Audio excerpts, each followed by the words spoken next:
President Donald Trump has now tied the United States to Ukraine. No longer can he say this is Biden's war. This is now his lock, stock, and barrel. He is threatening potential for sanctions in 50 days, but in the meantime, he is giving more interceptor missiles and apparently $10 billion worth of additional resource so that Ukraine can continue to, quote, defend itself.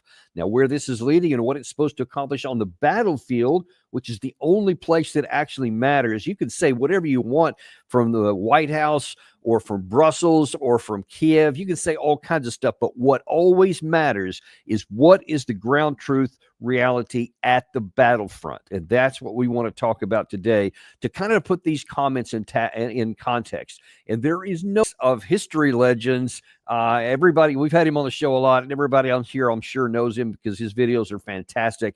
And really, I think there's a couple of others that do really good on the day-to-day stuff, like with some of these on military summary, et cetera. Great stuff on the what's happened in the last 24 hours or so. But I think you are the best there is out there on putting things into context. So we're grateful to have you back on the show today.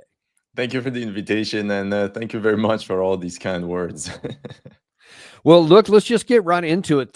Just kind of if anybody's been under a rock or anything for the last 2 or 3 days, here was what President Trump said he is now willing to do yesterday. We are very unhappy, I am, with Russia, but we'll discuss that maybe a different day. But we're very, very unhappy with them, and we're going to be doing very severe tariffs if we don't have a deal in 50 days. Tariffs at about 100%. You'd call them secondary tariffs. You know what that means. And that's the way it is. That can be more simple. It's just the way it is. I hope we don't have to do it. You know what? One thing I want to ask you right off the top, Alex, since you've been tracking this literally from before the war even started, and certainly all throughout the 3.5 years now, basically, what do you think about him putting this 50-day tag on there? Do you see from what you've been tracking, let's just say since he's been inaugurated, is there anything that you can see on the battlefield that's going to be different 50 days from now? No, there's nothing going to be life-changing for Ukraine or for Russia. The battles are continuing. Maybe Ukraine might lose a city, but I don't see a complete collapse of the Ukrainian army within 50 days. The only thing that we know is that Trump sets barriers 2 weeks, 2 months, but he always extends them. So I don't think it's very serious.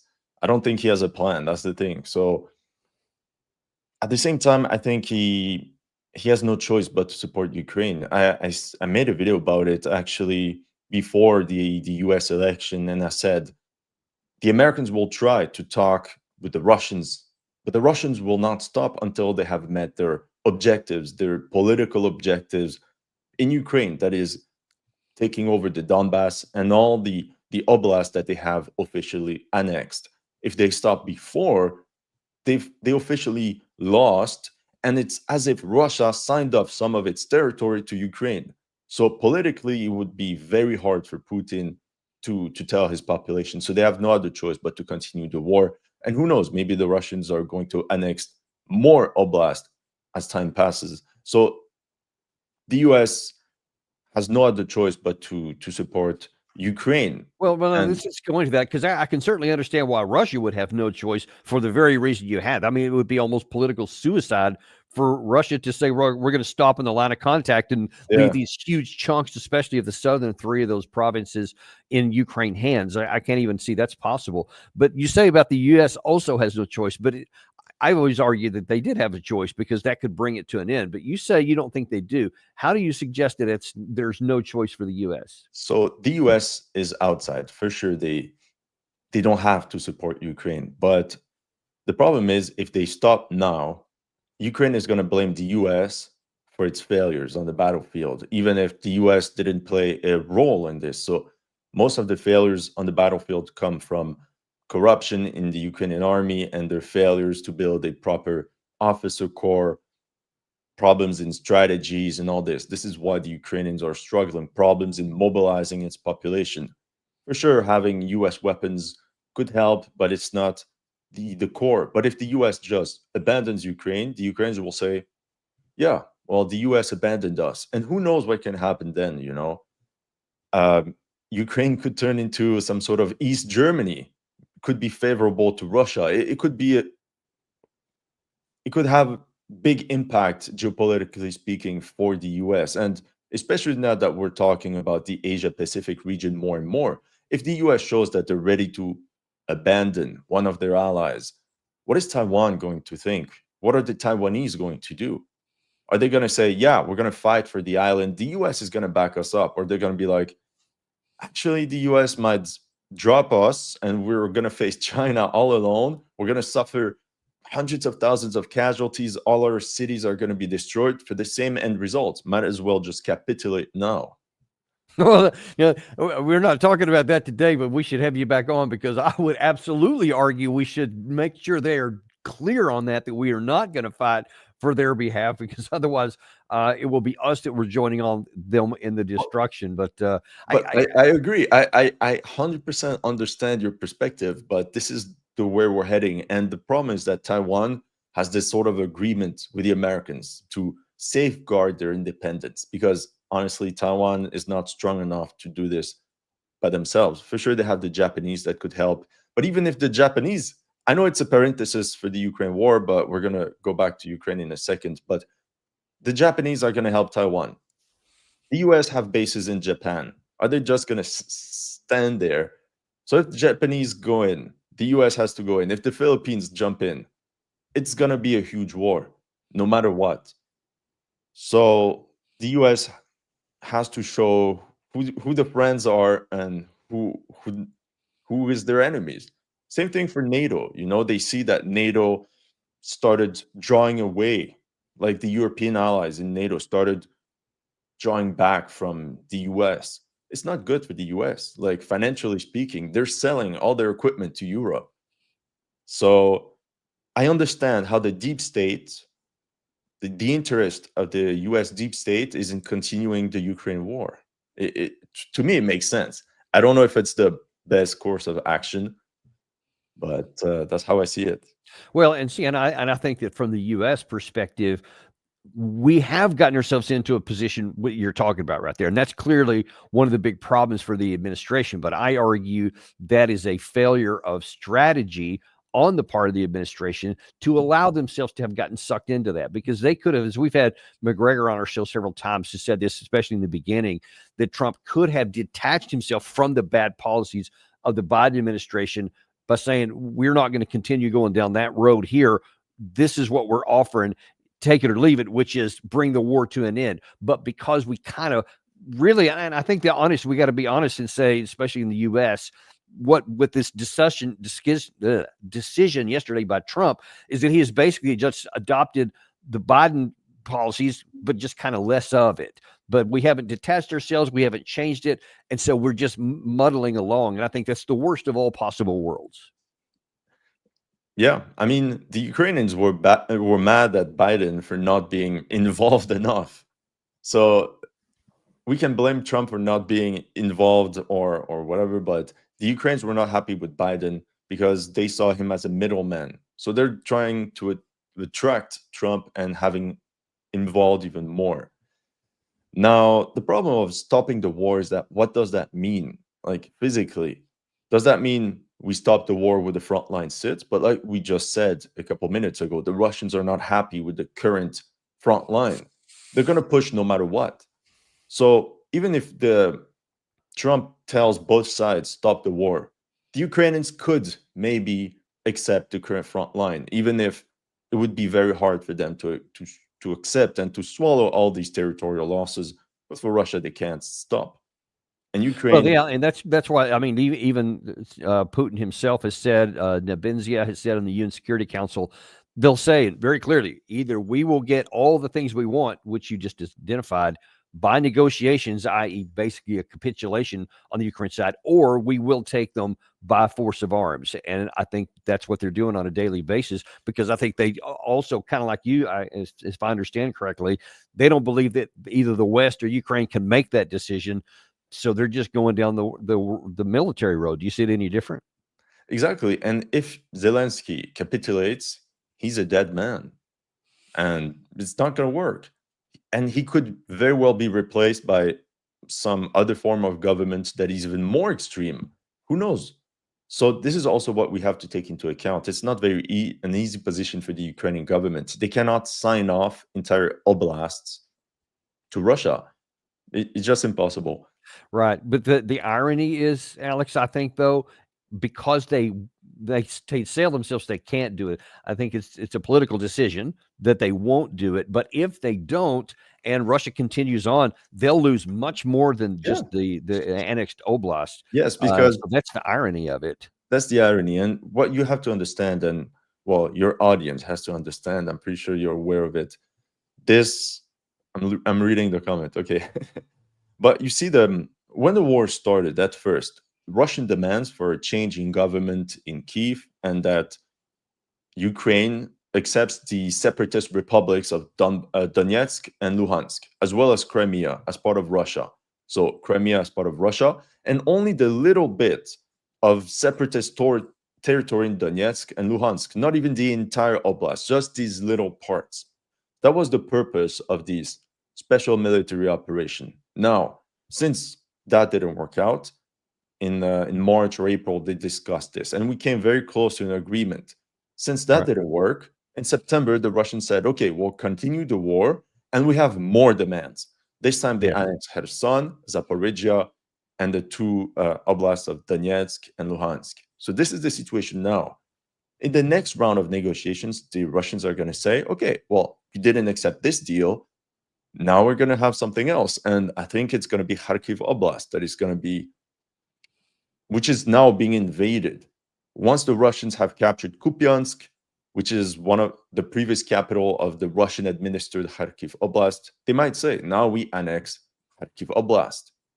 And to make the Ukrainians understand that as months go by, it's just going to be worse and worse. Every future deal is going to be worse for Ukraine. So might as well just stop now.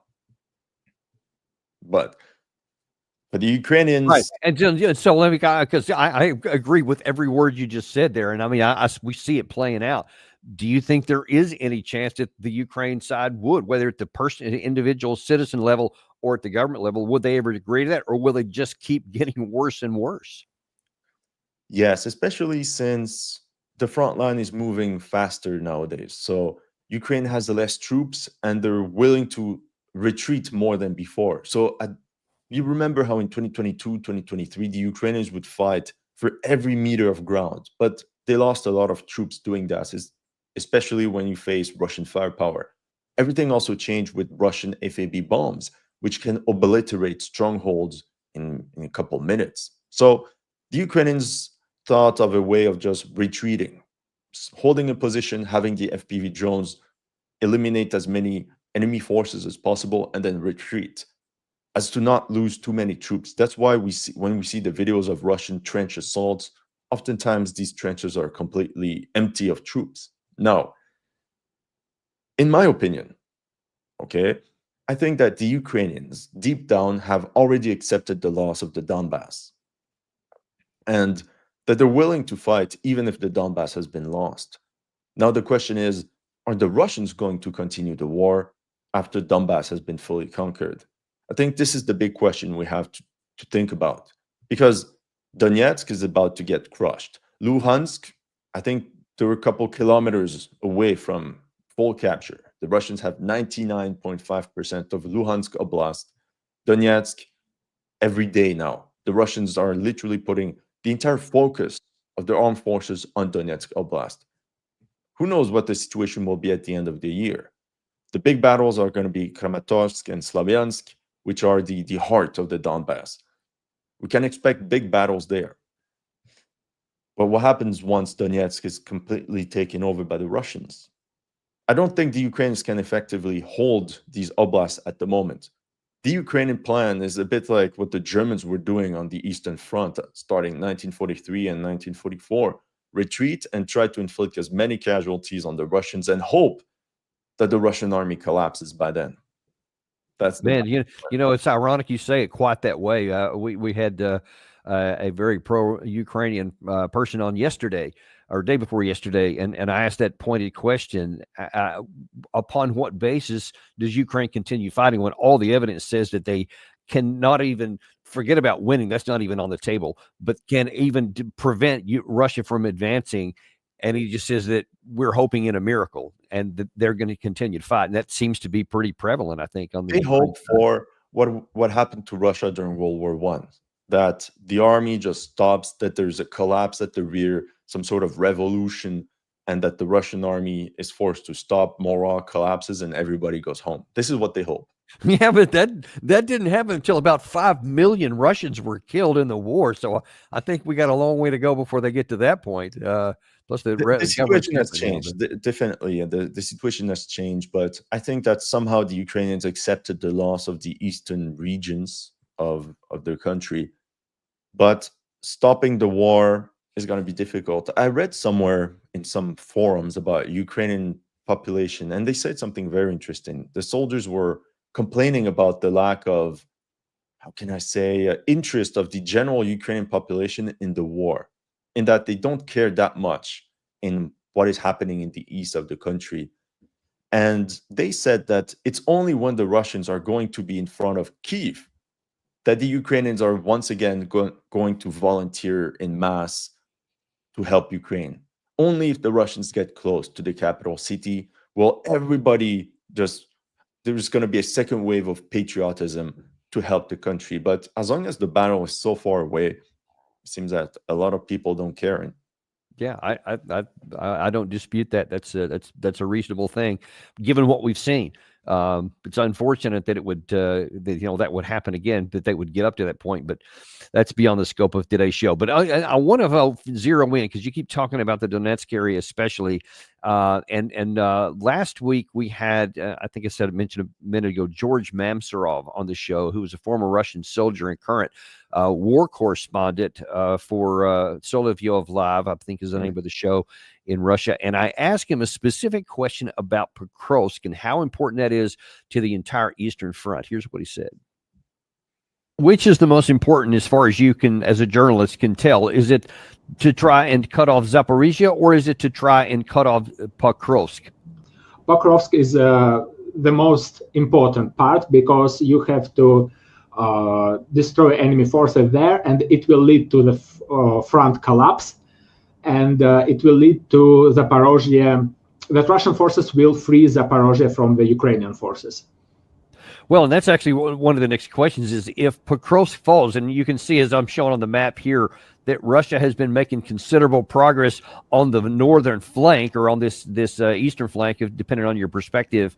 If Pokrovsk gets cut off, even if it's surrounded, even before it maybe get taken, then that leaves a large area of Ukraine open. Does Russia have the forces to conduct a penetration with operational reserves if they make a breakthrough in the Pokrovsk area? First of all, I want to say that it's a really good question because it's everything about control. When your forces advance and they advance quickly, you have to make logistics, and you have to think about how your forces will receive supplies, etc., etc. And Russia now has operational reserves which could be moved into enemy's breaches. And the thing is that Pokrovsk is not the only place of Russian pressure, and there are several such places where Ukrainian front lines could collapse any moment, and we have reserves ready to advance and to secure more area. Now, that's what the Russians said about Pokrovsk, but about a week before that, you also talked about Pokrovsk. As we speak, Russian storm detachments are currently carrying a wide-flanking maneuver westwards. I'll make another video with more details about this operation, but what you have to understand right now is how the Russians are not getting bogged down in street-by-street battles. Instead, they're simply bypassing these urban areas. And by doing so, they also bypass most of Ukraine's strongholds. The operational objective of this orc doctrine seems to be Rodinske. That was a situation in that sector on June 1st, plus 9 kilometers in a month. It's absolutely insane. The first step will be to take control of the Kazeni-Tariets River, as well as the villages of Raziny, Novotarietske, Mayak, and maybe even Novoekonomichne. Then comes this set of industrial areas and mines that can act as tactical bulwarks for Ukraine. At last, if the Russians thrust even deeper all the way to the Golden Point, they'll reach the 205-15 road and the settlement of Radinsky. I don't expect the battle to be easy, especially since the stakes are so high. But at the same time, if the Russians continue at this rate, they'll be in Radinsky within a month. That's what you said on July the 4th. And if you look on the map that we have right here in front of us here, they've made some pretty good movement here in just the last few days. And so it may not even be a month before they get to Rodinsky. What is your view of what the Pokrovsk area means and where this could go next? Well, the situation is, well, you see, first of all, how the front can move very fast all of a sudden. So I'm talking about a month, could be within a week. So things advance very fast. Now, the Russians will try to encircle Pokrovsk, but I don't think that it's going to be that easy. Hold on. Let me check the situation. Yeah, so everything for Pokrovsk will depend on how fast the Russians can pass these bulwarks that I talked about in the video. There's numerous industrial mines, so bottlenecks. Let's see how that goes. If the Russians pass through like a hot knife to butter, Pokrovsk could fall very, very soon, in a couple weeks at most. But knowing my experience with the Russians in such areas, it's going to be difficult to pass through. The Ukrainians can really concentrate a lot of firepower in these areas. So, but the Ukrainians have 20 to 30,000 troops in this pocket of Pokrovsk, Mirnohrad. The Russians are not going to go street by street. So they're going to try to encircle and force the Ukrainians out, like they've done with every city, like they've done in Avdiivka. Now, the question is, what is going to happen once the city falls? Because it's just a matter of time before it falls. It's not even a question of if the Ukrainians can hold it at this point. Well, do you have a map available? I do, yeah. Let me put that back up there. There we go. Okay. So you see, the Russians are coming crashing from the east towards Pokrovsk, and they're gonna swallow, and the entire region is gonna be engulfed in just Russian troops. If the Ukrainians manage to stop this eastern flanking operation, then maybe the Russians will have to go for a frontal assault, and it's gonna be like Avdiivka, but on a bigger scale. But now, if you move a little bit to the right, the map, yeah, there's another salient, and I wanted to pay attention to Kostiantynivka. So I think the Russians now, with this breakthrough, what's important to know is that they're about to capture two very important Ukrainian cities. So what I think is going to happen is that they're going to fall on Pokrovsk first, my apologies, and then they're going to pivot on the east and take care of Kostiantynivka, because this is a very important objective. I have a huge respect for the Russian guests that you had before. I follow their Telegram, but to think that the fall of Pokrovsk will lead to a complete collapse of the front, I don't think so. Especially with drones, we forget that to achieve such a breakthrough, you have to concentrate a lot of forces. But we've seen that concentrating more troops in a certain sector will just increase the casualties for you. So it's better to launch small, continuous attacks and exhaust the enemy than to have this final breakthrough Desert Storm type of operation. It's not going to happen. Let me ask you this question, because we've been focusing on drones quite a bit, and we've actually interviewed people on both sides of the line, and they nearly say the exact same thing, that there's, unlike almost every other category of war where it's in the Russia's favor, the drones are a basic parity. And they both talk about how difficult it is to even move around here. But we also saw on July 1st, Julian Rupke from Germany say that the density of the Ukraine troops is getting thinner and thinner. So isn't there a risk at some point that they could get thin enough that in some area, whether it's Kontonivka or somewhere around Pokrovsk or Zaporizhzhia down in the south, that anywhere that Russia could maybe make a breakthrough where there's not enough drone pilots even left to fly, and then they could, make a dash to the interior of the country? Is that possible? It is, but think about it. You can still put minefields. There's a lot of ways to slow down attacking forces. It's possible, but I wouldn't be that such a doomer for the Ukrainian armed forces. They took losses, that's for sure, and for them to replenish the losses is harder and harder. But to think that the Russians are about to have such a breakthrough on a, I'm not so sure. I think the Russians want to go into these urban areas, to take these cities, because they have huge strategic value. Because, okay, let's say the Russians take Pokrovsk and then they push 20 kilometers to the north and west. That's potato fields. Absolutely no value. Yes, you enter some oblast. Politically speaking, it's nice to see on the map. In reality, it doesn't have so much value as to take these cities. Cities are extremely important for logistics and to concentrate your forces. If the Russians take Konstantinivka, then they can move on from one city to another and just mop up Donetsk Oblast. Whereas the potato fields at the rear country, not that useful. So the best way to explain the Russian tactics right now is like the battles between the Union and the Confederates in 1864. So it was really one bloodbath after another, but the Russians are winning the battle of attrition. Even at a 1-to-1 rate, the Russians can replace their casualties. The Ukrainians cannot. Yeah. Yeah. So let me. I want to run back to the map again here. Something you said a second ago. You said you thought maybe the next places would, after Konstantinivka, would be Slavyansk and Kramatorsk. What is the importance of these areas in the overall conduct of the war? You see, the thing is that Slavyansk is where the Donbas war started.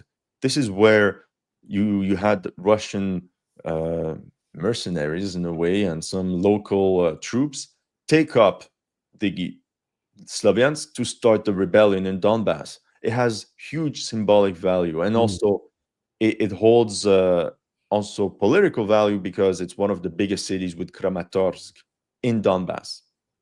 If you see, look, if Konstantinivka falls, the Russians can follow this northern road step by step. And at the same time, you can have another pincer from the north via Liman.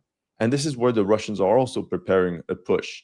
So they're going to come from both the north and the south, just like they always do. They're never going to attack from one axis alone. So these cities are very, and you see there's a road, Slavyansk, there's a road in the west. Yes, this one. This is where the Russians would have to reach to really encircle it, but it's very far from the front at the moment. So to push into the potato fields is actually going to increase Russian losses. They're going to send their troops, especially now with winter that is coming and less greenery to camouflage your forces. A lot of troops and vehicles are going to be sitting ducks. So the advantage of fighting in urban areas for the Russians is that it's very hard for drones to actually counter these units, because drones are very good in open terrain. They're not good in urban areas because you have so many hiding spots. It's a good point. You have basements everywhere, so the troops can hide from artillery. They can hide from drones. These grenade dropping drones, the bomber drones, they're not very useful in urban areas because you have houses, you're covered up. Whereas in open terrain, these bomber drones are very lethal, especially now that they drop 4 explosive charges at a time compared to only 1 grenade at 1 year ago. So pushing in open terrain is a dream of World War II at the moment. Unless the Russians have new weapons that can just turn off all Ukrainian drones and just jam all the capabilities, I don't see it happening. So what do you say? Because you've talked a little bit about, and I wonder if you could maybe go into a little bit of detail, that the Russian army is not doing like Bakhmut style, go building to building, floor by floor anymore, but they're bypassing most of these. How have you seen, let's just say the last 12 months, an evolution in the way the Russians fight on the ground? So there's multiple ways to see this, but the problem in Bakhmut was that there was some tensions between the Ministry of Defense and Wagner. The Ministry of Defense thought that taking the city that right now or in a couple months didn't change the strategic outcome of the war. So they stopped their flanking operations, and Wagner was left on its own to go street by street, building by building. And that's also when they lost a lot of casualties. For Avdiivka, the Russians tried to outflank the Ukrainians over and over. It didn't work. So they had to go with the pipeline and multiple schemes. They managed to infiltrate and then storm the city. But the best outcome for such an urban battle is just to encircle it, just like the Soviets have done with Stalingrad, and avoid a street-by-street battle, which is going to exhaust your forces. This is what they're trying to do in Pokrovsk right now. So that's why I said, if the Ukrainians cannot stop the Russians in Rodinsky or near these bulwarks, it's over. There's no more area where the Ukrainians can prevent Pokrovsk from being fully encircled, and they will have to abandon it. And I wonder if you could speak a little bit on the Ukraine side, because you mentioned also at the outset of this episode that you see now, instead of the Ukraine side living and fighting and dying over every meter, now then they're trying to extract Russian casualties, but then they'll withdraw back to previous or to other, covered concealed positions further back. How have you seen them evolve over the last year, and why have that change happened? The problem of the Ukrainian army is that there's still a very Soviet army, but without the manpower and the firepower of the Soviet army. So this is the big tragedy. So the Russians still have the same ideology, but they have more resources, so they can manage to lose some of them. For the Ukrainians, every loss now is a disaster. The casualty rate, if we're honest, is at least, the very least, 1 for 1. And that's the best case scenario for Ukraine. However, I think it's higher. I think it's at least 1 Russian for 1.5 Ukrainian, if not for 2 Ukrainians. I mean, just to look at the firepower. In my opinion. So when people say, like, the Trump administration, now they use Ukrainian numbers for Russian casualties, I think this is ridiculous. We have so many things available to the public, OSINT, that shows how many casualties the Russians have, that when the Trump administration talks about 1 million losses and all this, what does that even mean? The problem of a loss is that it's pointless. A soldier, I know many stories of soldiers being wounded 3 times, and they still return to the front. That means 3 times is being counted as a casualty. What does that mean? So a lot of soldiers get wounded, they come back. There's a lot of movement back and forth because medical services now are much better than they were in the past. So you don't need to be amputated if you have a bullet in your leg, for example. You will survive, and you might even go back to the front. All this to say that the Ukrainians now, the trouble is that they cannot reinforce their infantry units like the Russians can. The Russians have a lot of money, and they attract some lower classes of the society that want to elevate themselves. So it's some sort of social mobility, the money that the government gives, but they're volunteers. And this is what the Russian society is accepting. They signed up for it. It's not, nobody's forced. I've seen a video lately from somebody, I'm not going to say, but talking about Russian conscripts. Russia is running out of conscripts. You cannot be more deluded, delulu, like we say, that than this. No, for real, because the Russians are not using conscripts for their war. And the conscripts are 18, 19-year-olds. They do their 1 year and then they're home. Yeah, if you're done your service, you can sign a contract, but that's it. The ones using conscripts are the Ukrainians. They're mobilizing tons of people. They're struggling to attract volunteers. So yeah, and in fact, Gary, if you could put that full screen up there, the one that has the Russian the volunteers per month, I think it's we actually got this. They actually got this off your side. Actually, you say that sometimes they get as many as 50, 60,000, and I don't have the other graphic, but you said that the Ukraine side might have between 20 and 25,000. Is that still accurate? That was about a month ago. Yeah, it's been the same rate, I think, for about a year now. Those are the Russian numbers. Even let's say they're lower. Let's say the Russians only attract 40 to 50,000 in reality. It's still a lot of people. So they can burn through troops, and they still have new guys. But the Ukrainians, I think there's so many ways that we can count casualties, and we have to sit down and think. For example, the Ukrainians say that they mobilize 25 to 30,000 men every month. But it's been a year that they've been doing this, and they always say, we cannot replenish our troops. What does that mean?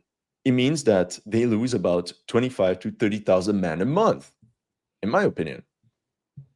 That's the only way to explain it. Doesn't mean that they're all KIA, but the rate of attrition of wounded and personnel and all this means that they burn through a lot of these mobilized personnel. And the real second tragedy of Ukraine is that, once again, I said they think that there's the Soviet Union and that they have infinite manpower. They burned through a lot of troops like this, and they were really careless. The problem is that they've been mistreating their mobilized personnel so much that nobody wants to join the Ukrainian army.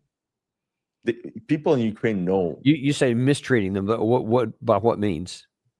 Yes, good point. Mistreating them. This means that they provide you with 5 days of training and then you're sent to the front. They promise you to some specialized training. Let's say you're specialized in communications or something, mortar. Oh, and then you're sent to the front to hold a trench. So what's the point of having all these troops go through specialized training just to be sent as cannon fodder? This is the drama of the French-trained 155th Mechanized Brigade. It was meant to be fully trained in France, French equipment, and sent back to Ukraine. Only a portion of the troops actually went to France for the specialized training. All the others, cannon fodder, after 1 week of training. So all these new brigades are filled with Mobics, and they're just told, look, sit in that trench, and they're sacrificing their troops by saying, look, you're going to absorb the Russian artillery. And in that case, the Ukrainian command is very cold. They say, look, might as well sacrifice some mobilized personnel to sit in this trench than to sacrifice our better veterans and better troops. So, and then if you survive as a mobilized personnel 1 month, then okay, then it's worth training you for something more. But Yikes. You know, but we laugh, but it was a bit similar for the US military during World War II in Europe, you know, the training, basic training. They also took truck drivers, cooks when needed, and you signed up as a cook and then you ended up in the Battle of the Bulge in some foxhole.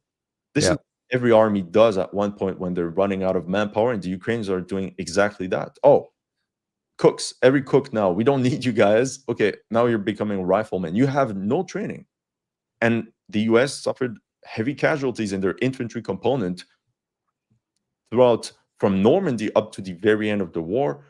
Infantry losses sometimes were 100% of a company within a few days. And they were all replaced. The problem is that the Ukrainians cannot replace these casualties. And the reason why is corruption.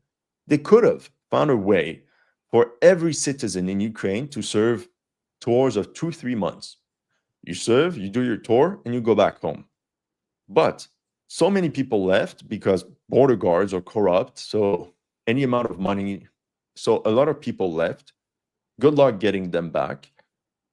And a lot of people in Ukraine now just bribe their way out. There was this video, very sad, of a young Ukrainian woman saying she would never date a Ukrainian man not rich enough to bribe himself out of military service. Now it's a status thing. So if you're rich enough to bribe your way out of military service, you have money, you're good.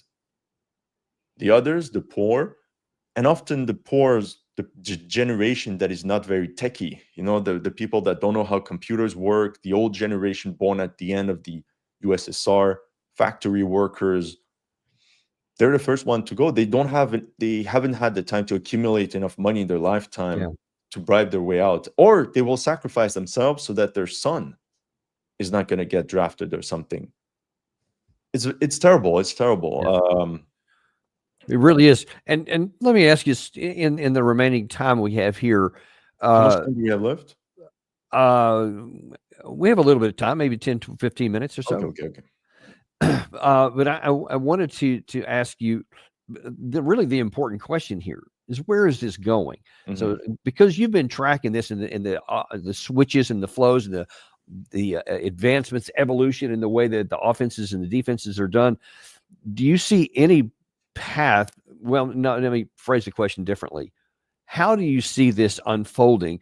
And let's just use a number, say 6 months from now, based on the trends that you've seen over the last 12 months, for example. Because whether you're talking about Pokrovsk or Konstantinivka or Zaporizhia in the south, et cetera, maybe even Kharkov up in the north, maybe Sumy, et cetera, there's various movements here. Is there anything that's going to change fundamentally in the meantime? And then the big question is, if the attrition continues on, and this is attritional warfare, what does the end game look like? Well, good thing. Hold on. I'm going to check the progress in the last 6 months. And look, in the last 6 months, the Russians advanced about 15 to 20 kilometers. We can expect the same thing, let's say, in 20 months from now. In 6 months from now. I think we see that the Russians are advancing relatively slow compared to World War II type battles. I think the Russians are also fighting some sort of war of attrition where they expect the Ukrainians to collapse. And it's a bit what happened during the Russian Civil War between the Bolsheviks and the White Armies. So you had big battles, and at one point there was a fracture and the White Armies just collapsed and they couldn't hold the terrain anymore. And that's when the Bolsheviks just swooped over the country. We could face something like this, so that the Russians fight grinding battles and eventually it collapses and nothing stops them. Maybe only the Dnieper will stop them. And but to think that there's going to be an agreement, I don't see it. Also, you know what? You have to think about it. One of the goals for the war was to get, for Putin, in my opinion, again, was to get Ukrainians closer to Russia. But now it's not going to happen. Think of how many families have lost their father, son, brother. Everybody in Ukraine has lost someone, and they hate the Russians now. The Ukrainians have now become a separate entity from the Russians. A lot of people in Ukraine refuse to speak Russian. They know how to speak Russian, but they prefer to speak Ukrainian just because they don't want to be associated with the Russians anymore. And this is from anecdotal stories, right? I didn't make a huge study, but so the Russians can take land, but Ukraine as an entity will survive, maybe much smaller than before. That's it. Once again, if the Russians get very close to certain critical parts for Ukraine, then they might trigger either a new wave of patriotism. I'm going to remind, for example, the Russo-Polish War. Once again, I'm bringing historical themes because it's important to remember that this is not something new in the region. There's been a lot of wars. But as a reminder, the Bolshevik forces swooped through Polish territory, taking half of the Polish lands all the way to the capital, Warsaw. And it's only there that the Polish forces managed to repulse the Russians. So who knows where this war can lead? We don't know. And that's exactly why we love having you on, because you can provide that historical context, especially with the people we're talking about here. But I don't think that, now, to go back to the US, because I think this is important, I think the US will help Ukraine. Now, to what extent, it's hard to say. But sending tanks can help. But the problem of the Ukraine is manpower at the moment. Unless they have like super weapons of like Wunderwaffen and something like this, they need manpower. So they're trying to fill in the gaps with mercenaries, foreign mercenaries. I mean, it's a little drops, but it's not the entire system. But for sure, if you have more ammunition, more minefields, this can do a lot of damage to attacking forces. The US can find these remote minefields. This can slow down the Russians significantly. The big thing is that if the Russians advance to Odessa, this is where they're going to trigger the West. Because by taking Odessa, you get very close to Romania, and you cut off Ukraine's future. Odessa is on the Black Sea, near the Romanian border. It's a port city. We're going to go on the map. So the Russians are very far from it at the moment, but not very far either. They would have to cross the Dnieper, but that's where we're going to have some agreement, maybe, that the Russians give up the other half of Kherson, even though they annexed it. And we're going to find a deal. Because any region that is west of the Dnieper is unacceptable for the Russians to hold for the West. It's going to be impossible for the West to accept this. I think we're going to have some surprises left. Even Transnistria, the region on the border of Ukraine and Moldova. I don't know how long this is going to stay there. Yeah. Now, for let's say in 6 months, I'm usually bad at the timing of things because I'm not in control of military operations, unlike what people think. Uh, no, because some people say, "Oh, you said this would take 3 weeks. It took much longer." Yeah, okay.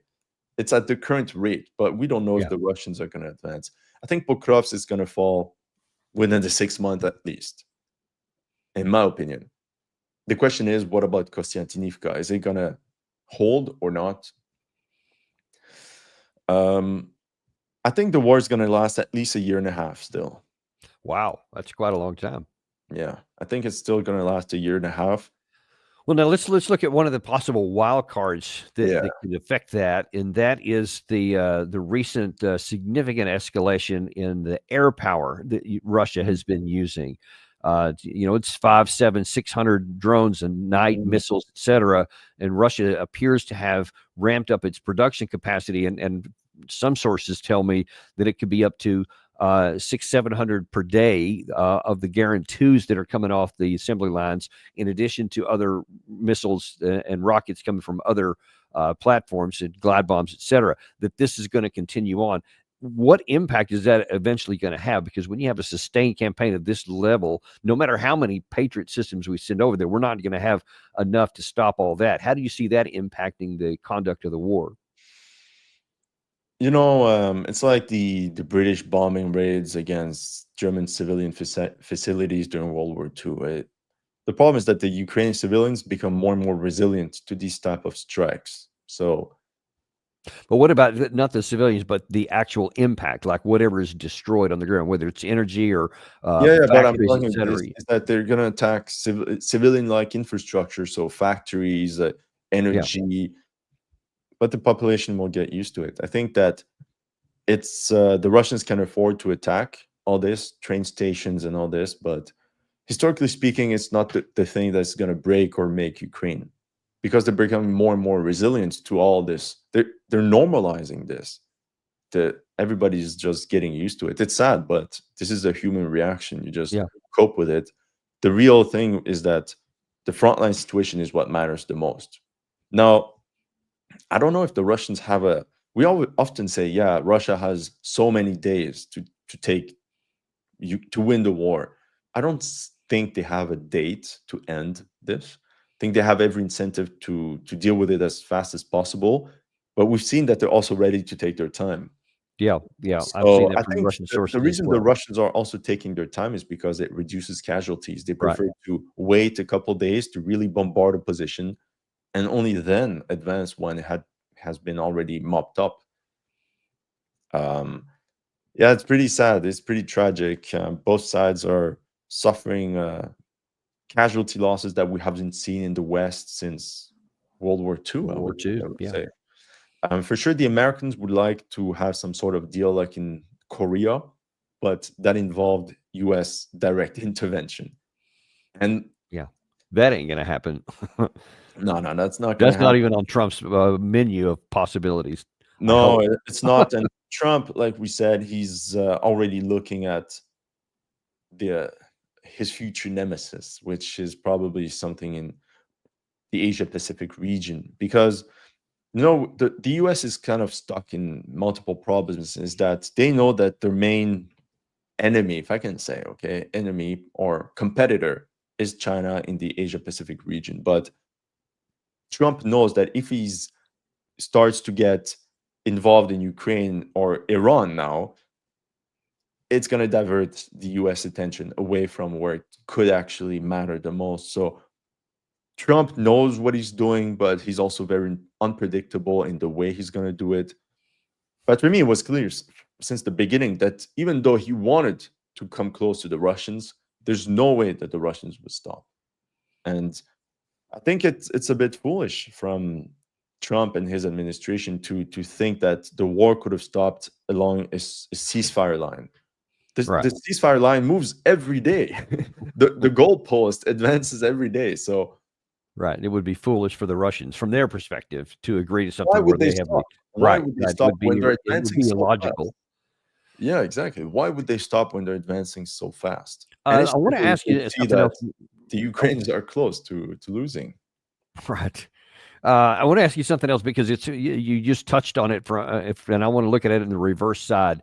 I was asking you about this, substantial and sustained air campaign going on from the Russian side to the Ukraine side, but there is also continued pleadings by many on the Western side to say that we need to give more Storm Shadows, we need to give more Taurus missiles from Germany, and now more ATACMS. There's a renewed request for a lot of ATACMS, whatever, to strike deep inside of Russia, because the claim is always that we will then cripple them, and we're tying our hand behind our back, and we need to have more of these long-range missiles to cripple Russia. And my observation has always been, if Russia's just massive advantage in the air has not crippled Ukraine, I don't know about what logic they think that's going to happen. But if they got their way, and there was several hundred Taurus missiles and maybe several hundred more ATACMS and some Storm Shadows, what would that do in terms of the war to the Russian war-making capacity?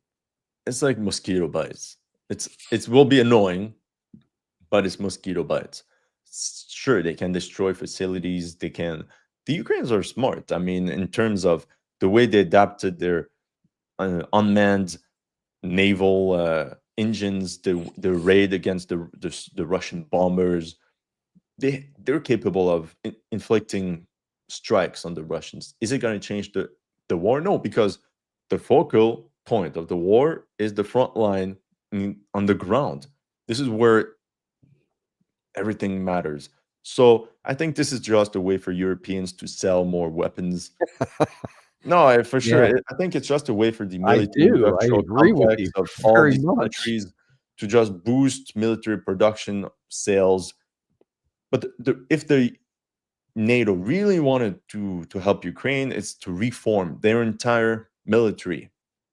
That's the only way. It's not weapons that you can give. You need to change the entire ideology, and they haven't done it now. It would take 1 year or two. I mean, the Ukrainians, they're also trying to evolve by creating army corps. They didn't have this before. Now since the past 6 months, the Ukrainians are changing their way of operating by having army corps. Think about it. It took them 3 years to realize that, fighting brigade per brigade is not the best. They had no divisions, no army corps. So Ukraine thought they were still fighting the war in Donbas, small firefights, brigade level. They didn't have any structure for a large conflict where you need structure, hierarchy. So the Ukrainians are changing, but it's going to be very hard. Like you really need hard. fundamental change in Ukrainian society, even like against corruption. You need a respect of the troops to even hope that things improve. But it's not giving them weapons that is going to change anything. For example, it's like giving more weapons to the Afghan National Army when the US was there. That's a great analogy. Okay, you can give them Bradleys and Abrams. It's not going to help them, because the core they're going to sell these weapons.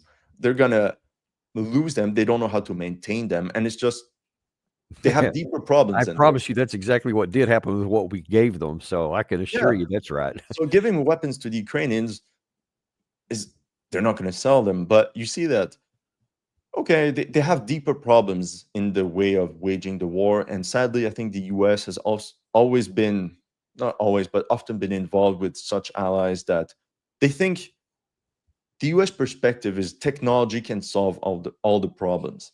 But on the battlefield, that's not how it is. So they thought this in Vietnam, Afghanistan, Iraq, but you cannot just give them big weapons and, So yeah. Listen, we got about 5 minutes left here. Let me ask you this in closing, because it's a little bit different focus. I think it was maybe George Mamsarovs or one of the other ones that I identified or discussed with in the past.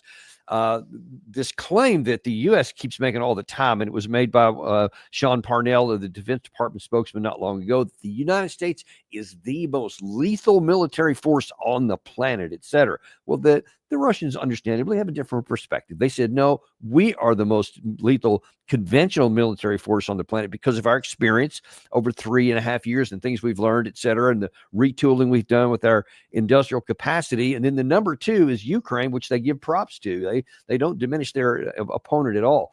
Now, I'm thinking from an American perspective, we will be lucky if we're probably number 4. I would say China's probably above, even though they don't have any combat experience either, but they're learning more lessons, I think, than we are.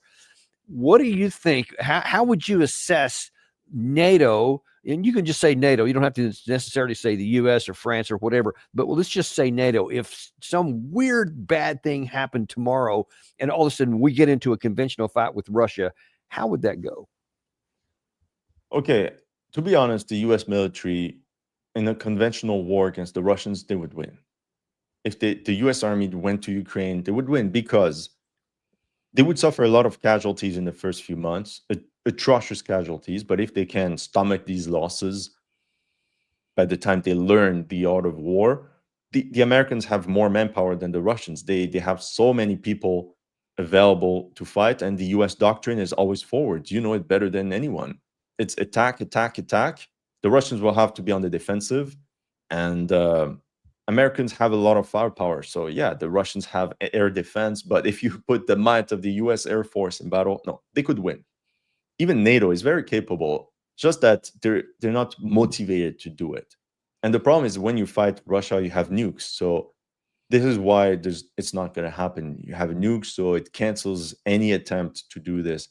But the U.S. Army, I wouldn't say they're incapable. Right now, they might be unprepared, but the Americans are good soldiers. Yeah, well, what would matter? I mean, it could be like the start of the Korean War, where we were definitely not ready for that war, and we suffered egregious casualties. Almost got kicked off the peninsula, but the Pusan perimeter stopped all that, et cetera. But we're so small right now. I'm not. It would be a question if we can absorb those huge casualties that you talked about at the front. I mean, even politically, but militarily. But anyway, but the initial fights are definitely not going to go our way, just because we're not. You see, I know we have like 1 minute, but during the U.S. War of Independence, it's about 1% of the U.S. of the population of the 13 colonies that fell. Today, that would be 3 million KIA. So Americans are not scared to lose troops if they see it necessary. But that's the thing. If they see it necessary, and the U.S. always loses wars when they think it's not necessary anymore. Iraq, Afghanistan, Vietnam, when they don't see a political purpose. Right now, they don't see the political purpose, so there's no point. If they see it as a life or death situation, Americans are ready. Sure, like nearly any country would. They have good equipment, the Bradleys, Abrams. I mean, they're still good weapons. And they have a lot of population. The U.S. has a lot of people. And I wouldn't say they're incapable of achieving results on the battlefield. But the Ukrainians are clear. They say even if the U.S. comes, it would take 6 months for them to be effective on the battlefield, and they would suffer atrocious casualties. Yeah, we could say, agree with that. Let's say 30,000 casualties every month. This is all the casualties of the past 25 years in 1 month. Yeah. Would this be acceptable? Only, in my view, the only way that happens is if we are a Pearl Harbor style attack somewhere. And that's not going to happen. Not because we're stupid and we start a war we shouldn't start. Then I think there won't be any political support for that. But let's hope it doesn't come to that. No, let's hope not. But I think we're in agreement on what would happen initially. Let's hope we don't have to find out. But listen, thank you so much for coming on. It's always a treasure and a pleasure to have you on and have your views on these things, and we really value it. Thank you so much. It's been always a pleasure. And if the people are happy, well, we can do this sometime soon again. Yeah, always like it. Yeah, we waited too long from the last time, so we need to do it quicker. That's true. Thanks so much for coming on, and we appreciate you guys for coming on too. Be sure and like and subscribe if you haven't done that. Certainly go visit Alex's site there at History Legends. He's always got great stuff. And we've got something great coming up this afternoon too at 2:00, in just about an hour from now. Colonel Doug McGregor is going to be talking about Trump's threats aren't stopping Russian bombs. And we're going to see how all this is playing out diplomatically, internationally, and economically for the United States after Trump's comments yesterday. So look for that today, and we will see you on that episode of the Daniel Davis Deep Dive.